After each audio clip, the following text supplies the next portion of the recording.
Hey there, Red Wings fans. Nick Nielsen here, along with our head coach and GM Cody Mapes, getting ready for what's going to be another exciting draft this year. The 07s and the 08s getting drafted this year. So not as many picks to work with this year as you did last season, Cody. What's kind of the things that you're looking for in this year's draft? Yeah, you know what, the characteristics that we're looking for don't change. I mean, high quality kids and families are always important to add to your organization. That's the number one thing for us, is that we bring quality people in that want to be Weyburn Red Wings and want to be Weyburn Red Wings for a long time. So that's definitely something that we talk about with these families before the draft.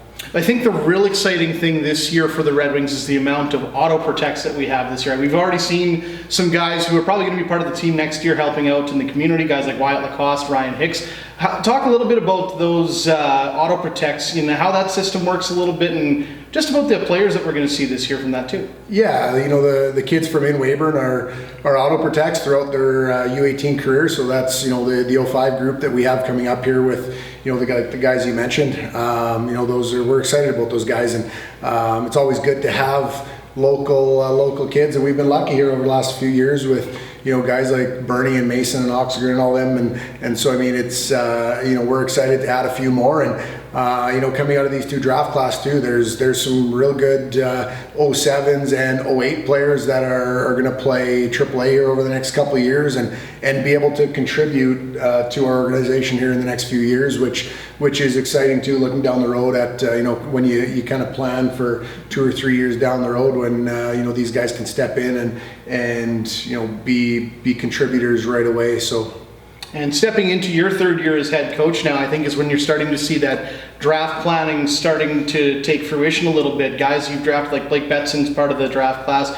Rhett Vedris got into the lineup a little bit last year. Eric Kale, another draft pick that got into the lineup this year. Are we expecting to see more Red Wings draft picks making this team and being a part of it down the long stretch? Yeah, that's always the goal. Last year we feel we got a pretty good draft, and you got to see 2 of those guys play with us at different times last year, like you mentioned. Eric obviously being a full-time guy, and Rhett stepping in here this year coming up. We've got high hopes for him as well, and we're excited about the other guys that were picked last year too, and the 07 group that we had with Weston and Bear is going to be a good one as well. Whether they end up here in the Western League, they're going to be very good players, and so we're excited about that. And we're looking forward to add some more depth to our organization on Thursday as well. And we're looking forward to seeing who those depth pieces are going to be on Thursday when the SJHL Draft commences. We'll have all the details for you right here on Red Wings social media.